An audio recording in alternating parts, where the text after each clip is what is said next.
I'd like to welcome everybody to the Y108 84 Lumber Theater. We are joined by Curb Records' Mo Pitney. Mo, thanks for coming by. Glad to be here. Yeah, all right. So I have to ask right off the bat, Mo, is that your God-given name? Your parents wanted you saddled with Mo, or is that short, or is it a nickname, or what? Well, my name's actually Morgan. Not all everybody right, knows that, but my dad, when I was a kid, I don't know if he loved me having a name that could be a girl's name. I was going to say, were they wanting a girl? They didn't know what I was going to be, so they said, we'll pick Morgan. That way it could be go either way. Yep. And when I was born, Dad says, that's it. His name's Mo. Really? I mean, my name's Morgan, but when I was a baby, he called me Mo. Now, my mom will call me Morgan. When you're in trouble. When I'm in trouble. And exactly. It's Morgan Daniel, which is my middle name. Ooh, yeah, that's never good. When you hear those two words put together, you know you're in a world of hurt. Yeah, I know it.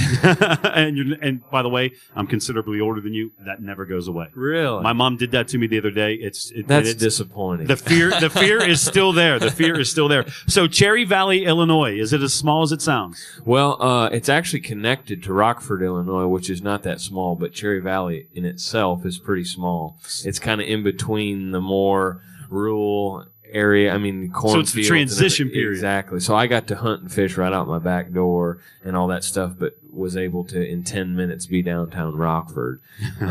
So I was kind of in the perfect place for my lifestyle. So I love it. It's kind of a little red brick town. We had a little lake called Ballman Park Lake that was just right in. It's like 4-acre lake that I used to go ride my bike down to as a kid and go fishing, bass fishing from sunup till sundown sometimes.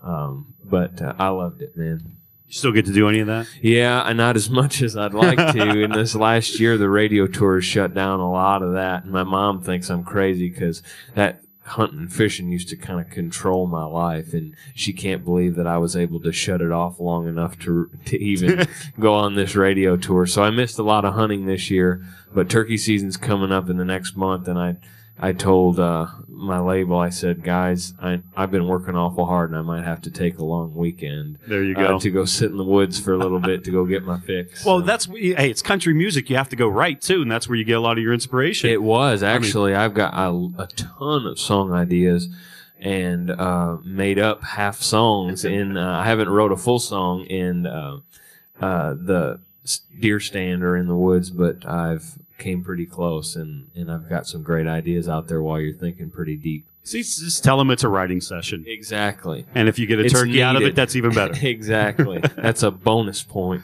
All right, so I always like to ask this question because we like to try to figure out what makes, the artist tick and what they like to do, but what is something I would not be able to find out about you on your Wikipedia page?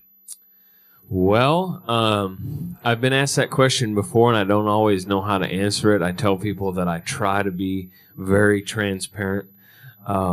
There's a lot of things that I'm just upfront about, things about my life.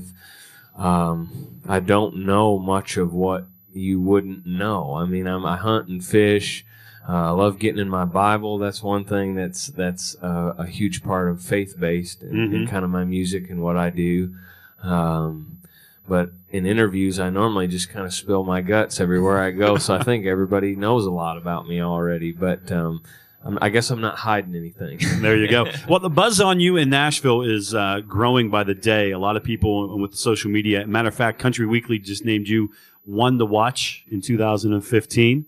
Watch too close. Yeah, well, I mean, you never know. That's the whole point. You want to get out there and be watched, and people to enjoy your music. So I guess when we get down to it, the final thing I always ask people, because it really gives a little bit of an insight of why they love country music. But the label lets you put the last song on the album. You can pick the song, but it has to be a cover song. What song are you going to cover for your album? Well, I got two answers for that, because it's amazing that you asked that. I'm going through that in my mind right now because I'm going to finish my record starting Monday. Upcoming Monday. And I actually sat in my hotel room this morning thinking over this question, so it's amazing that you asked, because the label has let me do that to every song on my record. The song that comes to mind, I want to do kind of a hidden track of an old Don Williams song called I'm Just a Country Boy. Oh, wow. And it's never been recorded since Don recorded it. and I think it was late 70s or early, I think You it weren't was even late born. 70s. I wasn't. I was born in 92. But that was Wow. a song that came to mind, and also I think I'm going to do a gospel song, maybe an acoustic version of What a Friend We Have in Jesus is what. There you go. This is something very standard. And I'm not positive. I don't normally pick what songs I'm going to do till the day I'm in the studio. But I did start thinking about that this morning. Well, appreciate you stopping by and giving us a little bit of insight into what actually makes you tick and what makes you you. Ladies and gentlemen, Curb Records, Mo Pitney.